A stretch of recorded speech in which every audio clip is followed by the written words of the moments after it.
Olá, meu irmão, minha irmã, sejam muito bem-vindos ao programa Reviva. Você que se preocupa com a igreja local, você que tem paixão pela missão da igreja, esse tem sido o seu espaço nos últimos meses para tratarmos de assuntos do interesse da igreja local, do ponto de vista da sua missão, da sua participação efetiva naquilo que é o nosso chamado como igreja nas nossas cidades e no mundo. Nós iniciamos na semana passada uma nova série falando sobre igrejas plantam novas igrejas saudáveis plantam novas igrejas. E nós começamos essa série semana passada falando sobre os princípios bíblicos da plantação. E nessa semana nós continuaremos a olhar para a Bíblia no livro de Atos, alguns casos práticos, porque quando estamos falando da plantação, é muito importante nós percebermos o caráter prático que a própria palavra de Deus nos apresenta dessa temática. E a gente vai fazer isso ao longo desse programa. Eu peço que você compartilhe esse link agora com seus amigos, com líderes da sua igreja local, com o seu pastor. Se você é o pastor da igreja, compartilhe com a sua liderança. É um momento muito importante da gente estar junto para continuarmos construindo essa mentalidade, essa nova mentalidade para a missão, a mentalidade de que igrejas locais saudáveis plantam novas igrejas. E a gente continua essa conversa daqui a pouco.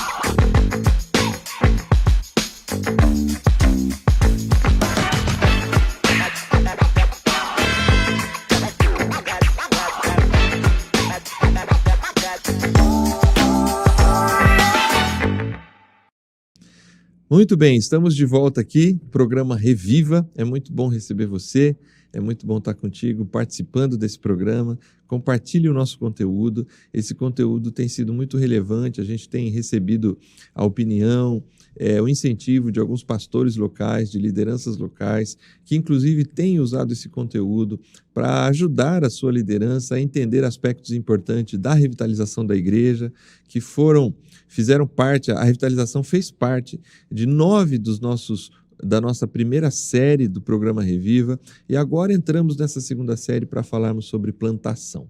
Igrejas saudáveis, elas evangelizam, igrejas saudáveis discipulam, igrejas saudáveis louvam a Deus, adoram a Deus, e igrejas saudáveis plantam novas igrejas. Esse é o nosso assunto desta série. Semana passada, nós conversamos um pouco sobre como isso se dá a partir das cartas, a partir do próprio livro de Atos, apresentando alguns princípios básicos das boas novas, do fortalecimento da igreja, da composição de novas lideranças. Foi muito legal. Se você não participou, não assistiu, assista o primeiro episódio desta série. É só procurar aí no nosso conteúdo na TV Viva a Promessa no YouTube. E hoje a gente continua, como eu disse para vocês que acompanharam já na semana passada, continuamos aqui com o pastor Alex.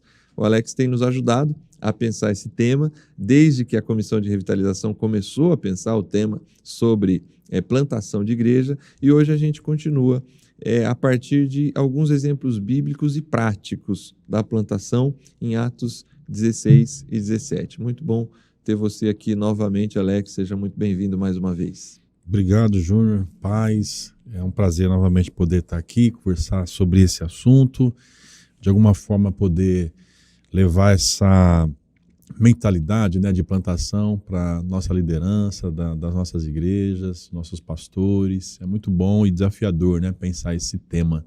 Vamos lá, mais uma vez. Então vamos lá. Esse programa aqui, Alex, e os irmãos aí que estão com a gente, amigos, já compartilhou o link? Compartilha esse link aí. Porque hoje vai virar meio que uma escola bíblica, um texto e contexto. Vamos lá. Para a gente conversar junto. Na escola bíblica eu já estou fazendo alguns programas, daqui a pouco eu estou lá no texto e contexto também, mas hoje vai ser bem bíblico o negócio aqui.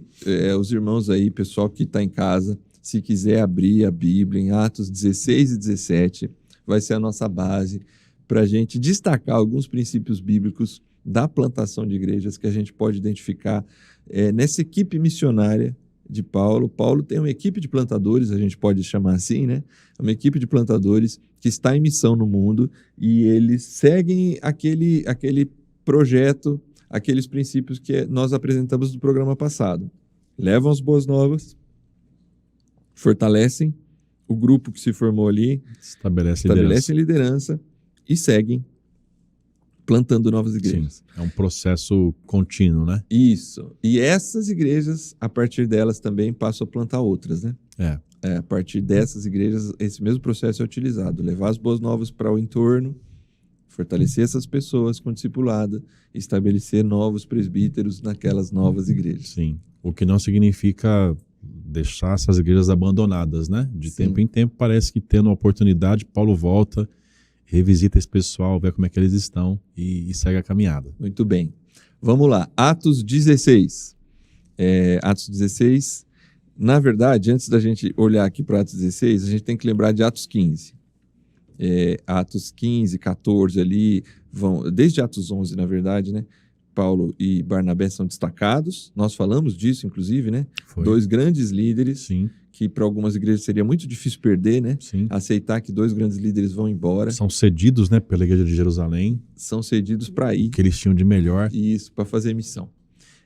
Eles vão em missão na primeira viagem missionária. Alguém que faz parte da equipe é João Marcos.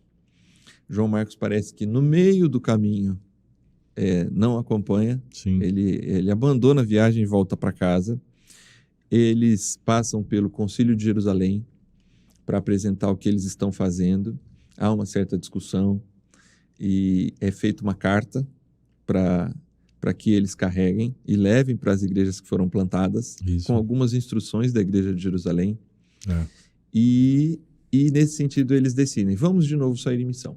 Vamos para a nossa segunda viagem missionária. Se você me permite, o texto fala que eles levam decisões que são essenciais. Sim. Interessante isso, né? A autonomia das igrejas plantadas parece que está preservada, mas há, sim, um aspecto daquilo que é essencial, né? Que é levado, já olhando aqui para a Bíblia, né? No versículo 29... Do capítulo 15. Do capítulo 15, 28 e 29, está escrito: pois pareceu bem ao Espírito Santo e a nós não impor a vocês maior encargo além dessas coisas essenciais. E aí ele apresenta as decisões: que vocês se abstenham das coisas sacrificadas a ídolos, bem como do sangue, da carne de animais sufocadas e da imoralidade sexual. Se evitarem essas coisas, farão bem. Essa era a carta endereçada, né, a essas igrejas que haviam sido plantadas. Sim, eles teriam bastante, talvez, como é que a gente pode dizer, autonomia, liberdade na forma, mas tinham coisas essenciais que precisariam ser preservadas, né? Sim. E aí gera essa ligação, inclusive, com essa igreja-mãe, com essa igreja centralizada de Jerusalém, né? Sim, porque nós destacamos aqui no programa anterior que Paulo, ele evangeliza, ele discipula e ele estabelece lideranças. Essas lideranças, elas ganham essa responsabilidade sobre as igrejas locais.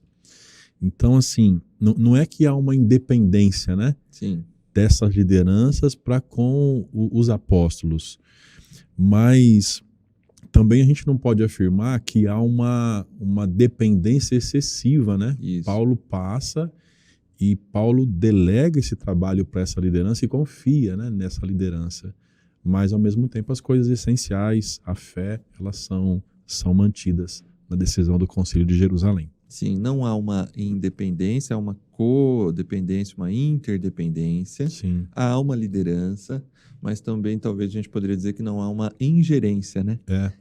O pastor, a igreja local, eles têm... de alguma forma a gente vem tentando construir essa mentalidade por meio dos projetos eclesiológicos, né? Sim. Que as igrejas locais escrevam seus projetos eclesiológicos para entender a sua missão a partir dos seus contextos. Eu acho que é justamente isso. Tudo isso aqui tem muito a ver com essa proposta de que Deus tem uma igreja para cada lugar. Uhum. Então, cada lugar, mediante a sua realidade local, mediante o seu ambiente, cada lugar vai desenvolver o trabalho, né? É o que a gente vai conversar, né? De acordo com o perfil, Exatamente. A realidade, enfim. Há uma essencialidade que precisa ser mantida, uma unidade que precisa ser mantida, mas há liberdade para entender o seu contexto.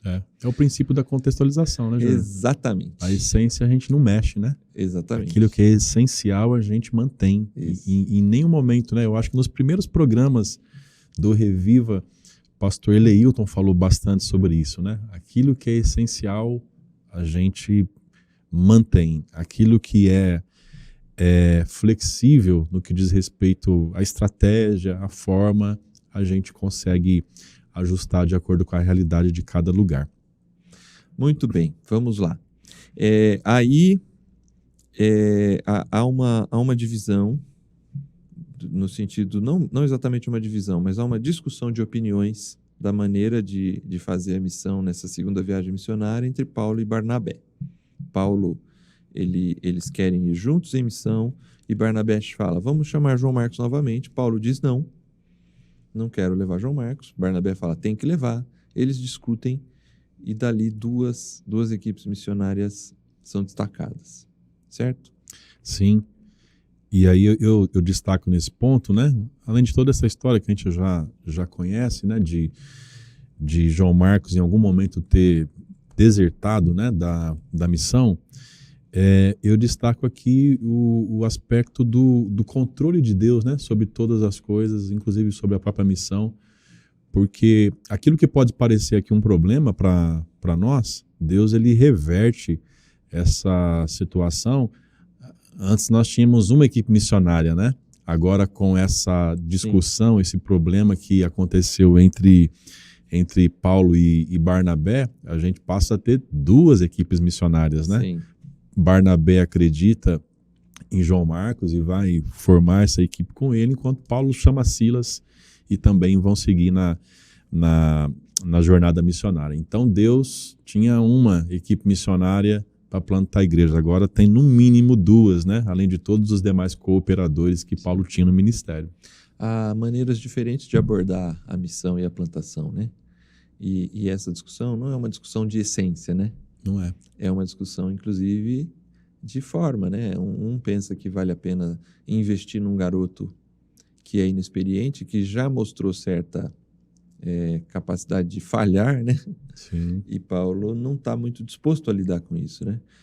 Lucas não se preocupa em dizer quem está certo ou quem está errado. Acho que essa realmente não é a preocupação, é mostrar realmente como Deus conduz todas as coisas, porque lá na frente, no final da vida de Paulo, a gente vê, por exemplo, Paulo chamando, traga João Marcos, ele me é muito útil no ministério. Né? Então, em algum momento, essas equipes missionárias baixaram a tensão daquela divisão ali e novamente entenderam o processo daquilo que Deus estava fazendo. Sim. E para mim, o fato de... A Bíblia não vai explicar, Lucas não explica, né? Mas eu acho que, dentre outras coisas que a gente poderia citar, eu acho que o zelo missionário de Paulo, esse desejo no coração de Paulo de que a missão não pare, né? De avançar, de plantar igrejas, isso é tão forte que naquele momento ele entende que não dá para João Marcos, né? Não dá para dar uma segunda chance agora, vai que dê errado de novo, né? Esse negócio.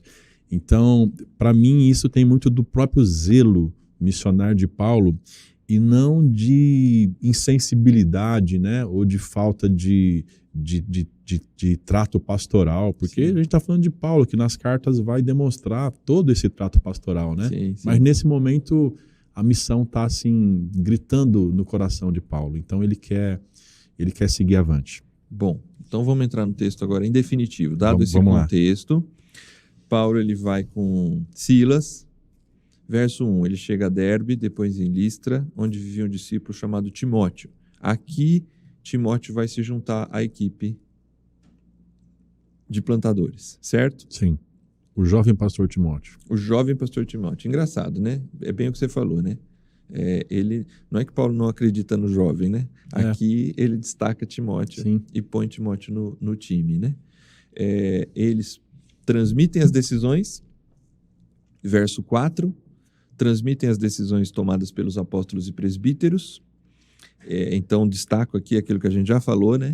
Esse valor dessa unidade essencial, e as igrejas eram fortalecidas. Olha aqui a ideia, existe um processo de fortalecimento das igrejas, né? Isso, eu acho que é legal a gente olhar para essa expressão do versículo 5 que você citou, as igrejas eram fortalecidas.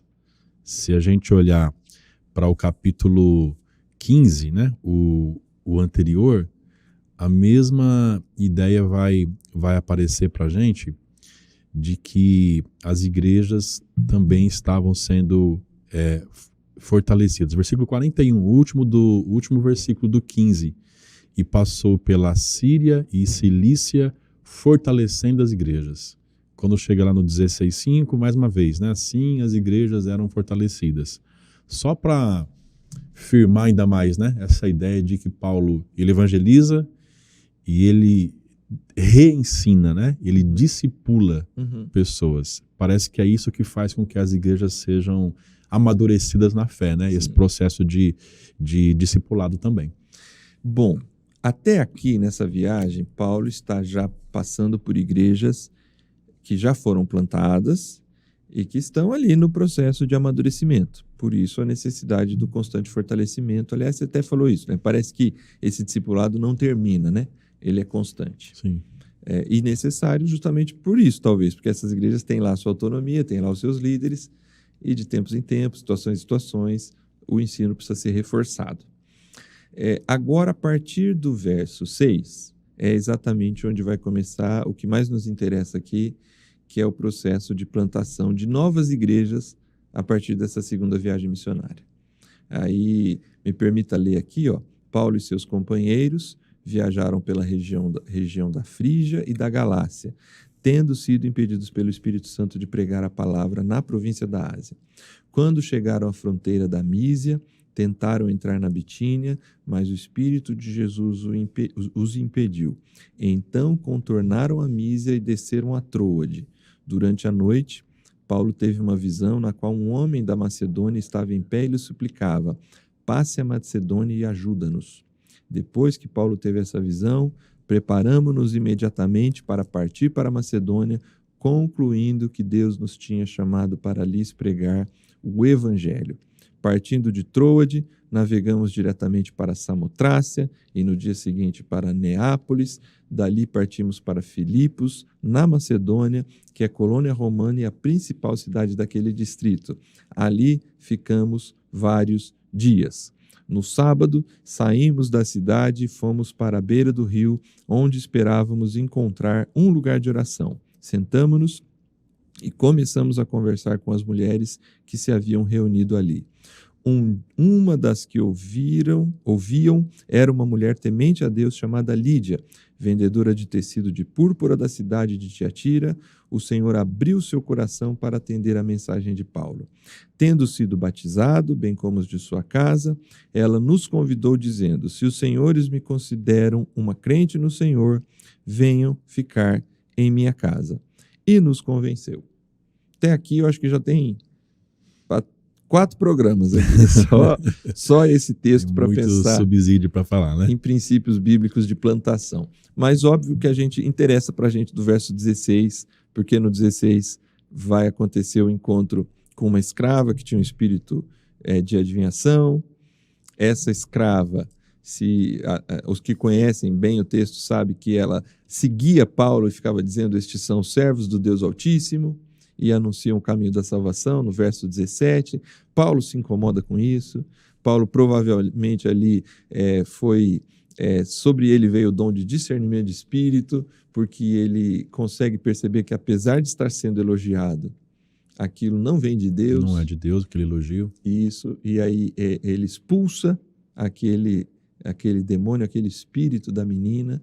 Isso causa profundo rebuliço na cidade e ele é preso, juntamente com Silas.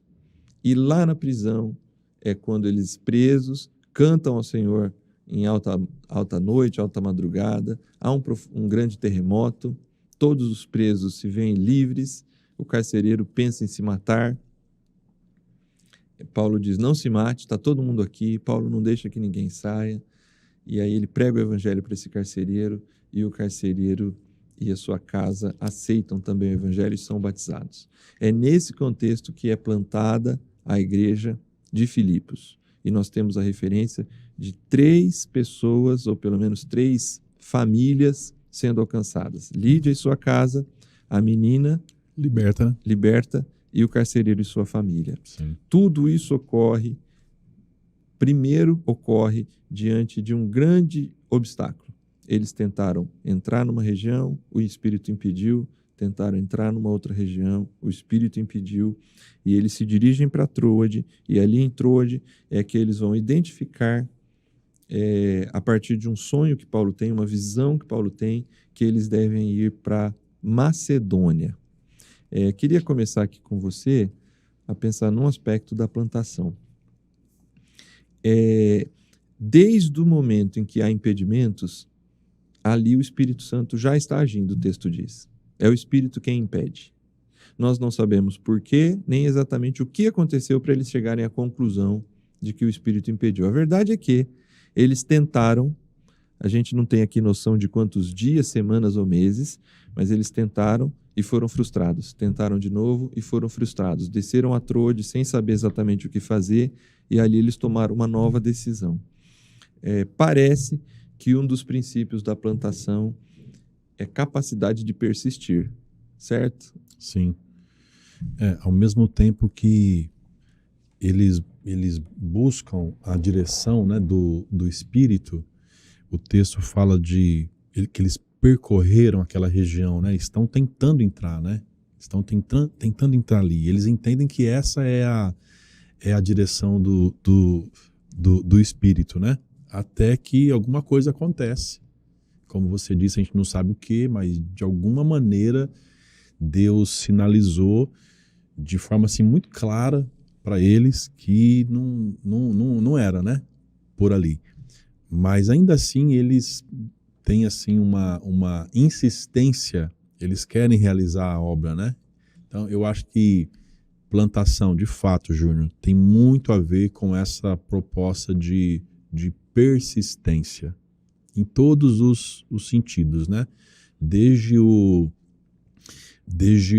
a origem, né, do projeto, né? Desde quando a gente começa a traçar ali os primeiros desafios desse projeto, até passar pelo início propriamente do projeto, o desenvolvimento do projeto. Nós falamos no outro programa, a plantação não é uma tarefa que é fácil, embora a gente olhe para o texto bíblico e parece que é tudo muito rápido e dinâmico, muito né? Natural, orgânico. Evangeliza, discipula e tem líder. Parece que é tudo muito fácil, né? Mas a persistência eu acho que é uma característica presente aqui em Paulo, na plantação, e que a gente precisa ter isso em mente, né? A necessidade de persistir para que projetos de fato possam acontecer, né? Ser desenvolvidos. Eu acho que se eu puder usar essa expressão, uma das maiores aventuras dentro do reino de Deus é plantar, é se dispor a iniciar algo em que você está chegando numa região, numa situação em que tudo é novo. Por mais que você estude, por mais que você se prepare, aqui é a segunda viagem missionária, não é a primeira. Então já tem algum preparo. Eles já têm até uma estratégia, a gente vai falar disso daqui a pouco. Mas eles se deparam com obstáculos. E obstáculos que poderiam, inclusive, fazê-los desistir. Falar, não é. Vamos voltar para casa, né? Eu gosto, pelo menos, de no mínimo pensar, né? Paulo, ele é um homem, como você bem disse, ele é pastoral também. Ele brigou com um dos seus melhores amigos, Barnabé. De alguma forma, aquilo está muito incipiente ainda, né? Puxa, tá difícil, eu não estou conseguindo emocionalmente, o quanto aquilo tudo foi abalando ou não. Isto é, talvez a Paulo não abalou. Talvez ele tinha muita consciência tranquila daquilo que ele estava fazendo. Talvez, mesmo diante da alta discussão que eles tiveram, eles se resolveram.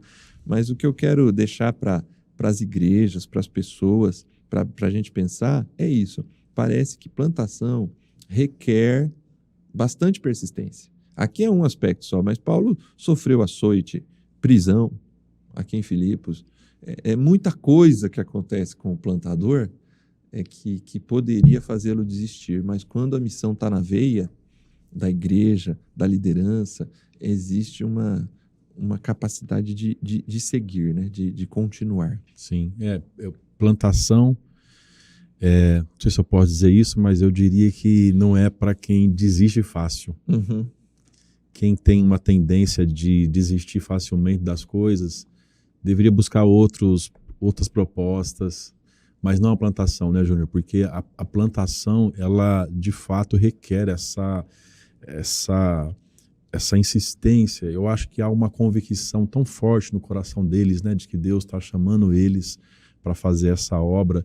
E como você disse, já são mais experientes agora. Talvez até aqui é uma outra lição, né, da própria de não sair fazendo também sem um mínimo de bagagem, né, de segurança para aquilo. E talvez esse próprio fortalecimento deles, né, ministerial, também seja algo que nesse momento aqui os faz insistir e não desistir tão facilmente dessa proposta. Eu estou falando isso para pensar, inclusive, acho que na proposta seguinte, que são as estratégias, né? A gente precisa pensar nisso, em quem são, de fato, as pessoas que Deus tem chamado para plantar, né? Sim. Esse texto, ele vai dando esses princípios para a gente, e é muito interessante porque na sequência, no verso, quando eles saem de Troade, é muito interessante porque o texto é uma narrativa, só que a gente está diante de uma estratégia. Navegamos diretamente para Samotrácia, no dia seguinte para Neápolis e dali partimos para Filipos. Eles recebem eles têm uma certeza de que eles tinham que ir para Macedônia. Eles têm essa certeza que é para cumprir a missão, para pregar o evangelho. Só que eles entram na Macedônia em Neápolis. Eles não param em Neápolis, eles não param na Samotrácia, que é a cidade anterior. Eles vão direto para Filipos. Aí há um aspecto estratégico, né? Plantação precisa de estratégia, né? O que está em jogo aqui, né? E o próprio texto informa, né? O enunciado já diz para a gente um aspecto da estratégia que está aqui presente. Paulo se dirige para a principal cidade do distrito. Paulo parece que, se a gente for olhando todos os capítulos em que ele vai mostrando as cidades pelas quais ele passou, geralmente tem uma ou duas cidades que ele passa e não fica, ele segue. Paulo está sempre em busca, na estratégia missionária de Paulo, parece que Paulo é um missionário urbano para grandes centros. Ele prega em grandes centros comerciais, religiosos, que podem ser, inclusive, centros influenciadores do entorno para que o evangelho seja alcançado por essas igrejas dos grandes centros, né? Sim. Assim foi em Corinto, assim foi em Antioquia, Sim. Assim foi em Roma, assim foi em Tessalônica. Então, Paulo, ele é pregador de grandes centros urbanos. E a estratégia de Paulo parece que é óbvia, né? O evangelho, dali ele vai se ramificar para as cidades do entorno. Então, o que é isso se não for estratégia, né? Sim. Isso nos desafia a pensarmos na questão da plantação, quais as estratégias nós devemos adotar, quais são as cidades que nós precisamos alcançar no desafio de plantação de igrejas. E quando definimos essas cidades, como, né? Uhum. Eu acho que o texto também, no lance da estratégia, vai falar do como, né? Além de mencionar aonde, vai falar o como. Como é que isso se inicia, né? Como é que isso começa. Então, Deus dá para a gente estratégias. E a gente precisa, voltando aqui no anterior, dessa direção de Deus para entender quais são as estratégias que Ele está dando para a gente.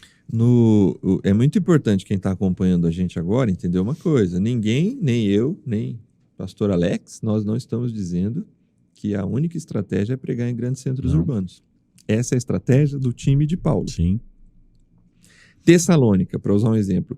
Quando a gente lê a carta, Paulo diz lá, puxa, através do testemunho de vocês, muitas cidades foram alcançadas. Foi. Então, a igreja de Tessalônica, a estratégia da igreja de Tessalônica é alcançar as pequenas cidades rurais que estão no entorno. O princípio da plantação que se destaca aqui é que igrejas plantadoras precisam definir uma estratégia, precisam entender o seu chamado, Sim. chamado da liderança que vai ser enviada e definir uma estratégia de ação. Não é possível ir para campo sem estratégia, né? Sem pensar claramente qual é a estratégia adotada para aquilo que se propôs a fazer. E naquele ambiente está claro para Paulo que essa é a estratégia para que o evangelho mais rapidamente ele se propague, né? Para que ele avance. Então a gente está falando aqui de um movimento natural de plantação de igrejas. Paulo planta essas igrejas e a expectativa dele é que rapidamente essas plantem outras. Para ele, naquele contexto,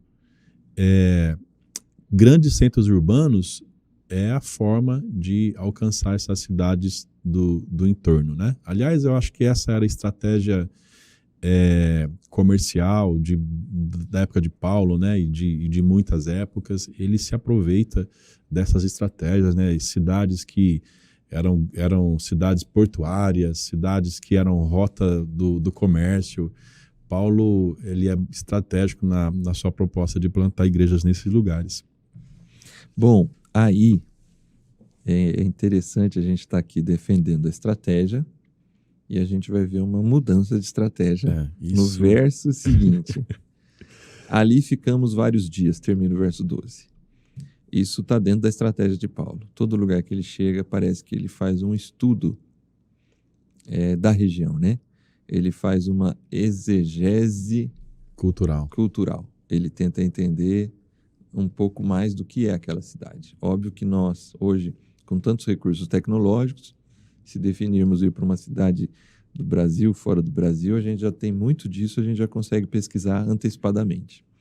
Paulo também provavelmente conhecia aspectos das cidades romanas. Sim. Só que ele chega, ele gasta um tempo estudando. Isso está dentro da estratégia dele. Só que aí, no sábado, verso 13, saímos da cidade e fomos para a beira do rio.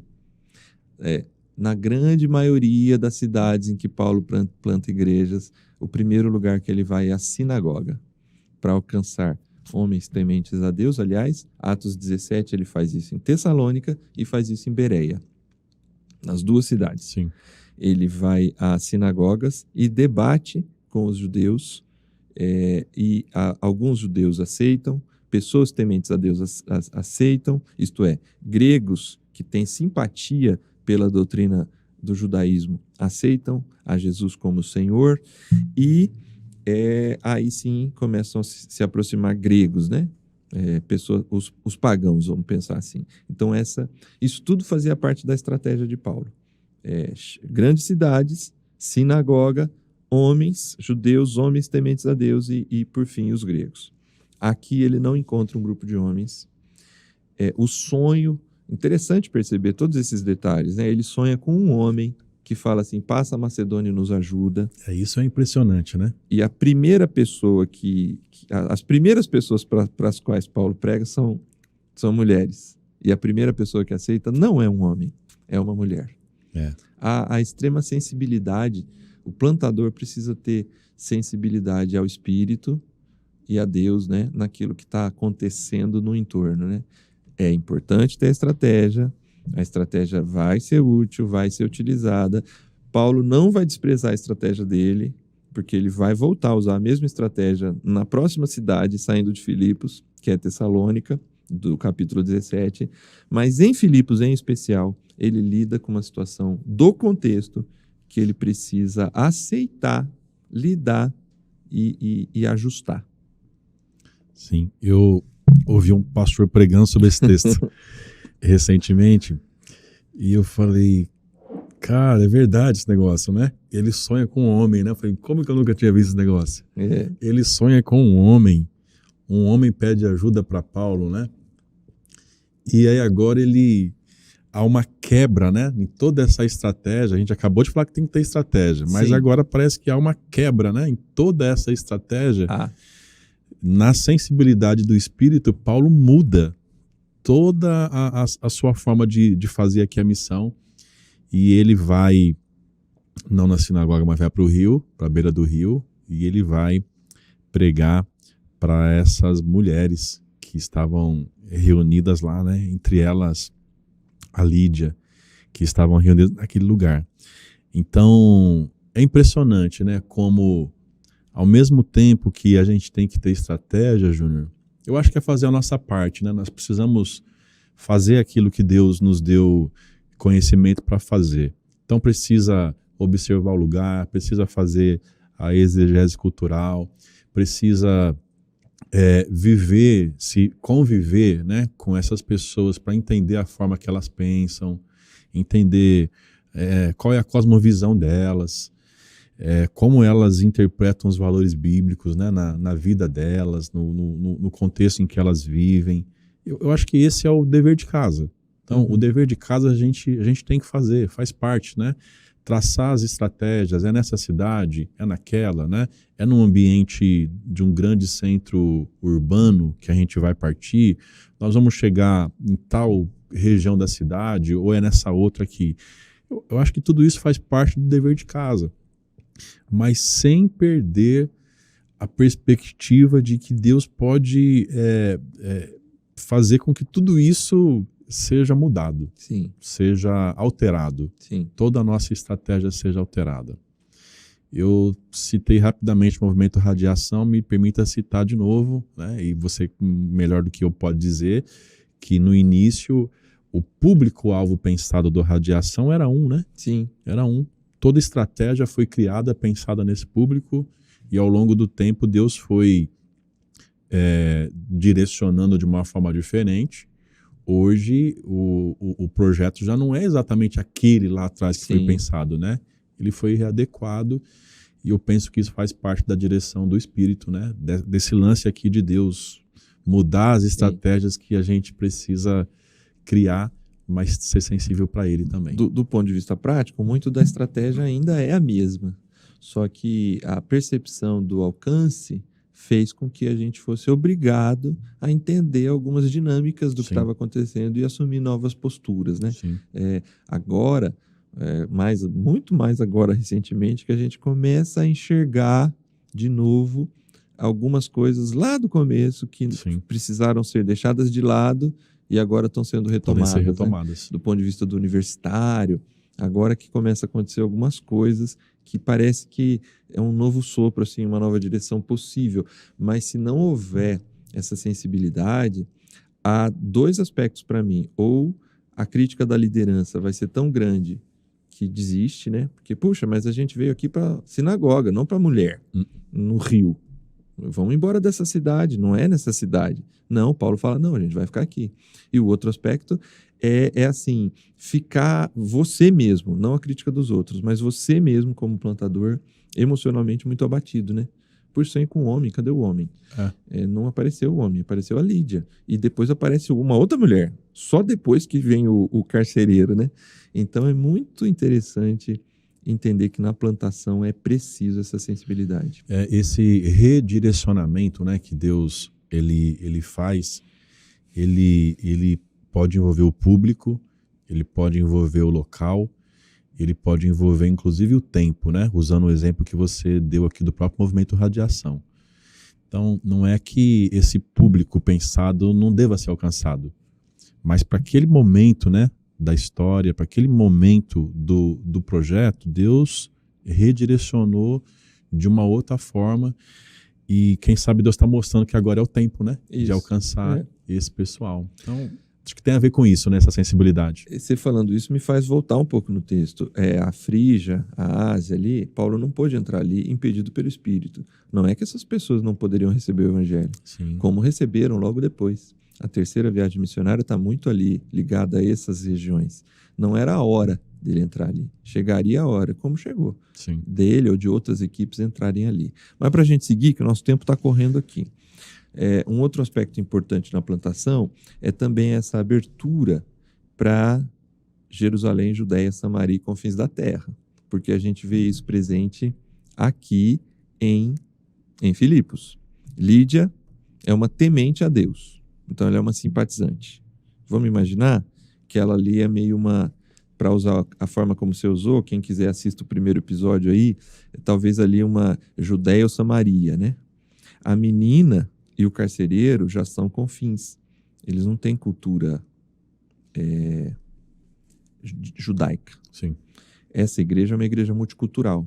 Quando você sai para a plantação, essa possibilidade de públicos diversos, pela sensibilidade do Espírito que vão se aproximando, eles precisam ser acolhidos e ali vai ter que se constituir uma igreja.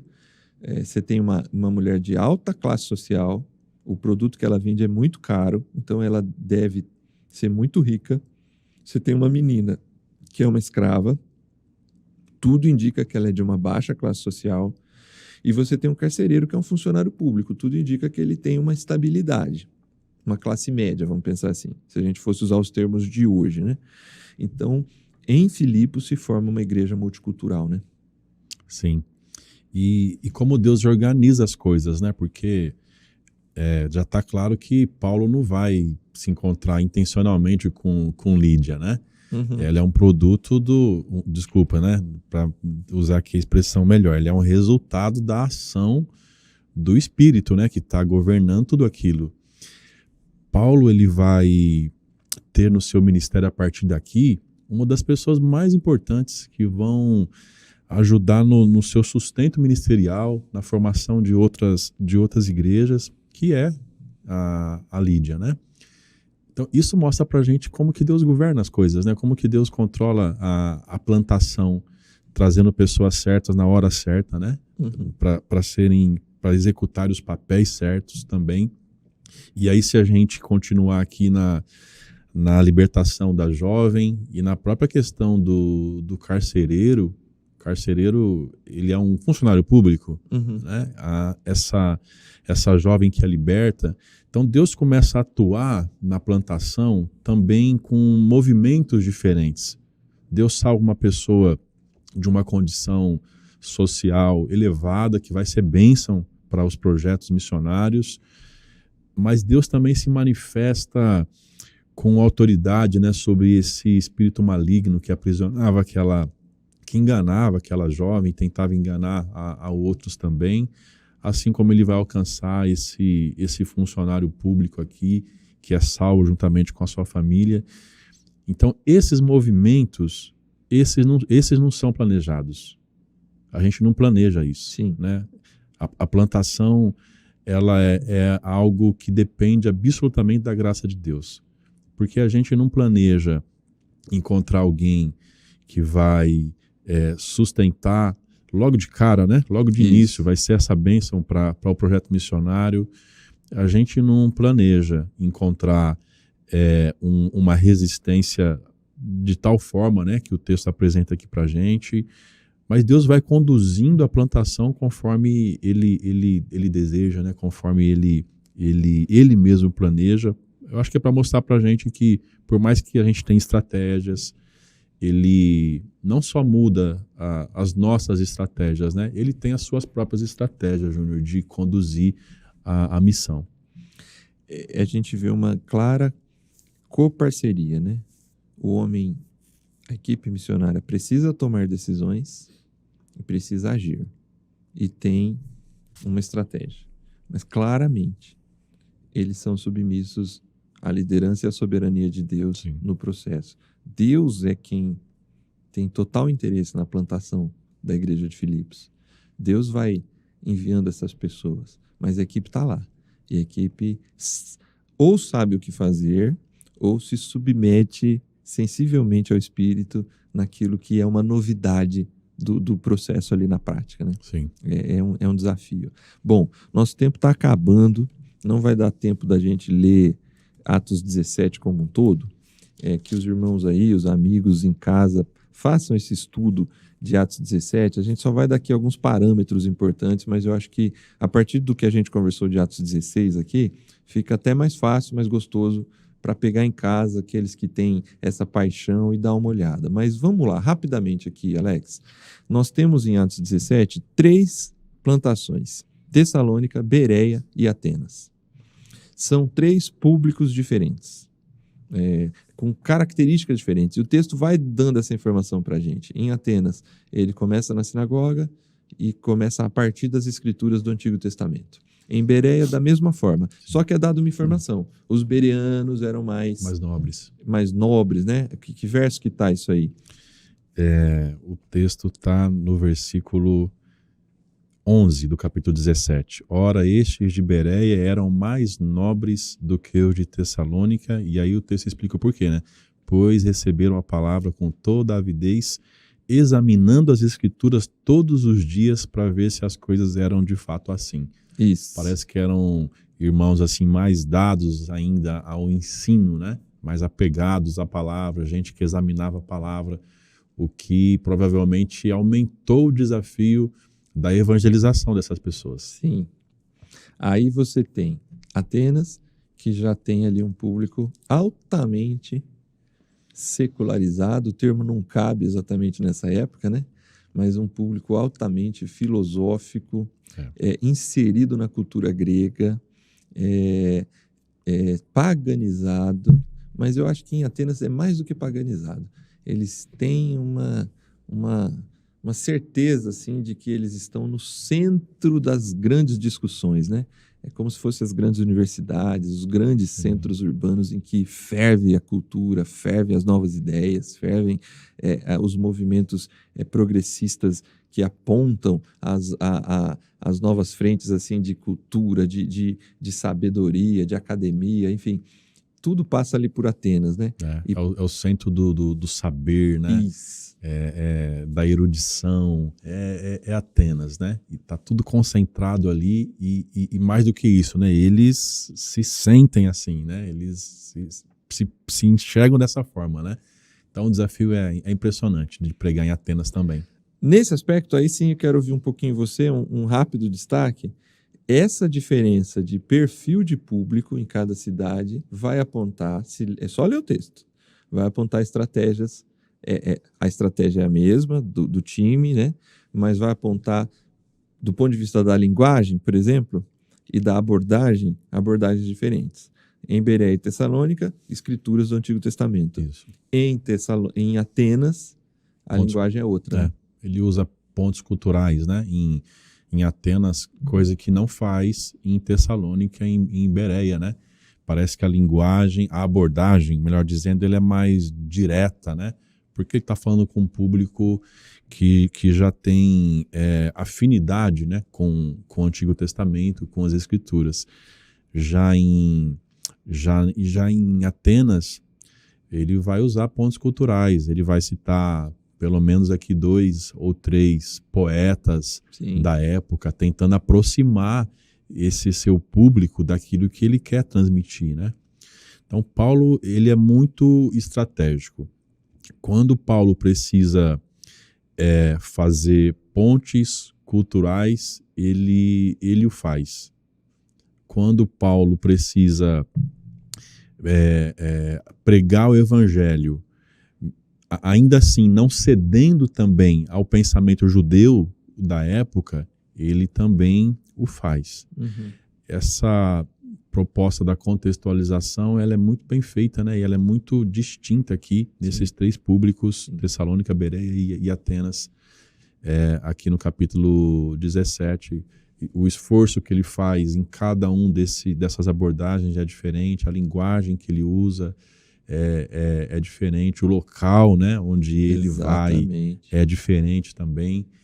Isso é impressionante. Né? A essência do evangelho está preservada. Em todas elas. A mensagem está preservada. A gente teve até uma discussão recente, né? Não há aqui conformação cultural, não. Mas obrigatoriamente em Atenas, Paulo utiliza elementos daquela cultura para fazer ponte de contato para poder anunciar a mensagem do evangelho. Ele está muito incomodado em Atenas, mas ele inclusive usa o aspecto da religião para aproximar, né? Tem aqui um altar ao Deus desconhecido, é sobre ele que eu quero falar.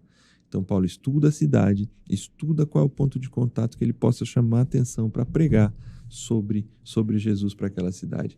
Ele vai começar a citar, vamos pensar assim, Bíblia, sem aplicar o texto do profeta X ou Y, dentro de uma pregação em que esses termos vão aparecer quando ele começa a falar sobre a ressurreição, sobre o que aconteceu com Jesus.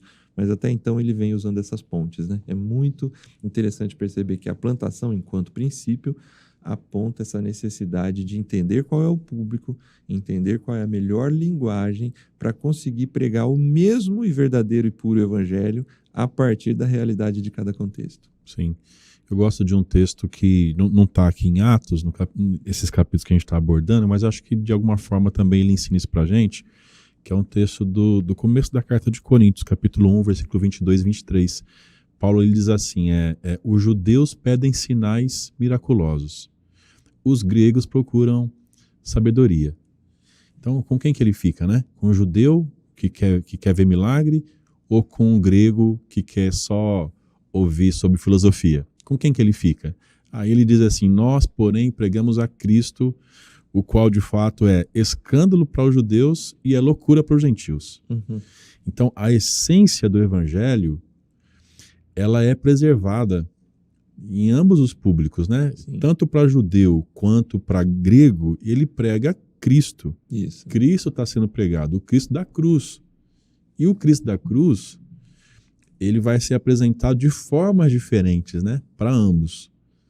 Mas o Cristo da cruz, ele confronta todos também. A religiosidade dos judeus E a sabedoria buscada gregos, dos gregos, dos gentios. Mas é isso mesmo. Eu queria terminar aqui, nesse ponto. Isso é interessante pensar o plantador, as pessoas que partem para a plantação precisam pensar que vão enfrentar desafios internos e externos. A gente nem vai avançar muito nisso, mas eles sofrem críticas dos judeus, mas eles também sofrem muitas críticas dos gregos, isto é, gente que tem afinidade com a cultura judaica e com o que está sendo pregado sobre o Messias, por vezes, por conta da religiosidade, podem ter dificuldade com a plantação, porque parece que a plantação sai dos muros, né? Ela avança para além dos muros daquilo que a gente tem, o conforto de Jerusalém, então isso causa desconforto, causa crítica e por vezes até perseguição, no caso de Paulo. E também os gregos, quando a cultura é afrontada, quando os seus valores paganizados, a idolatria é afrontada, isso também pode... Então, assim, o plantador precisa estar preparado para sofrer críticas internas e externas. Mas eu não queria gastar muito tempo nesse aspecto. Eu queria que a gente encerrasse bem positivamente aqui, porque eu acho que é muito claro, verso 6 e 7 de Atos 17. Arrastaram Jason e alguns outros irmãos para os oficiais da cidade, gritando: esses homens que têm causado alvoroço por todo o mundo agora chegaram aqui. E Jason os recebeu em sua casa.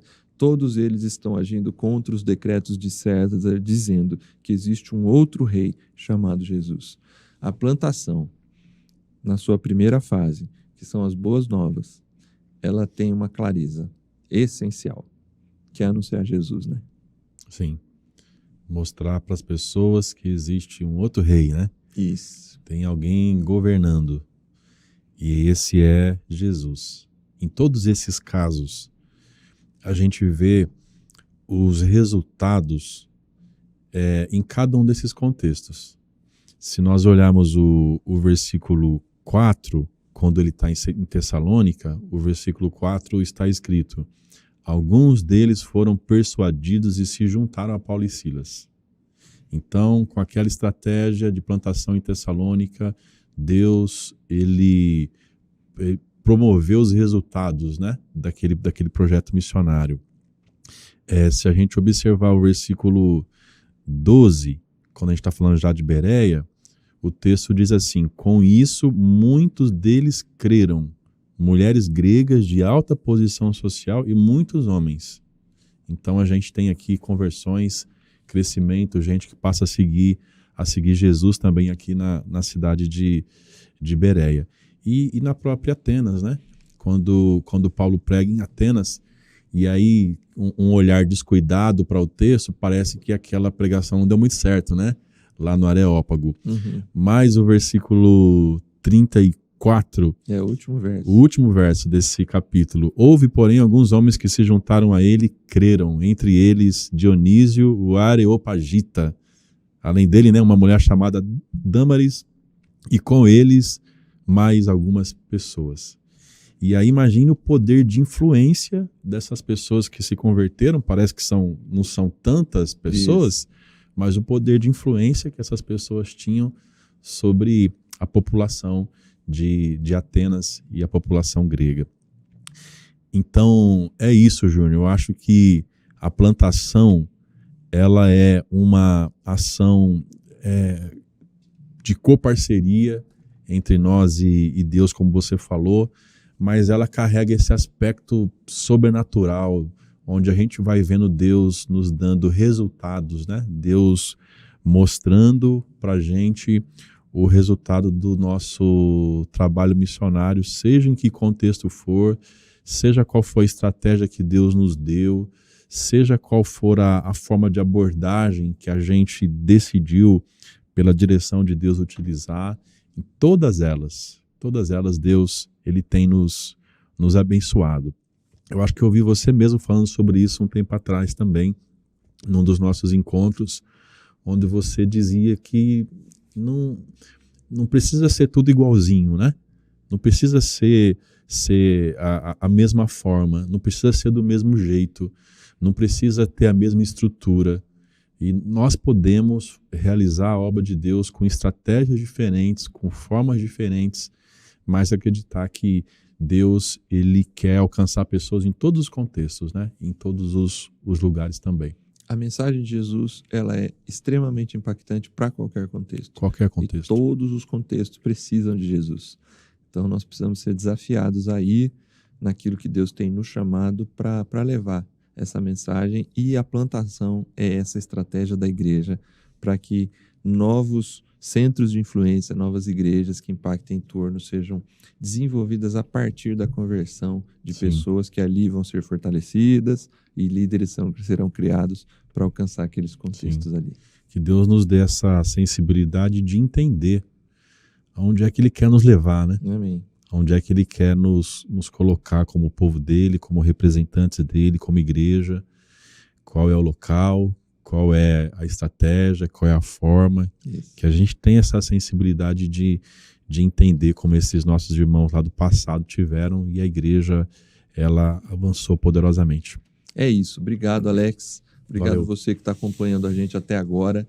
São muitos aspectos, como você viu aqui, até aqui esses 2 episódios são a base bíblica da plantação, aspectos que a gente está retirando do próprio texto sagrado, que nos indicam princípios fundamentais para aquelas igrejas, aqueles plantadores que se lançam nesse projeto missionário de plantar novas igrejas. A partir do próximo episódio, a gente vai falar sobre necessidades práticas da plantação. Por que a plantação é importante, inclusive para as igrejas em revitalização, né? Você defende isso largamente, né? Que a plantação é importante, inclusive para as igrejas em revitalização. E a gente vai conversar disso aí. É isso aí, é plantar para revitalizar e revitalizar para plantar. É isso aí, mas esse é um assunto para a próxima semana. A gente espera você junto com a gente aqui no programa Reviva. Continue sendo parceiro do Amigos da Missão, a gente conta com o seu apoio. Obrigado de estar com a gente espera você no próximo programa sobre as necessidades práticas da plantação. Que Deus te abençoe e até a próxima semana.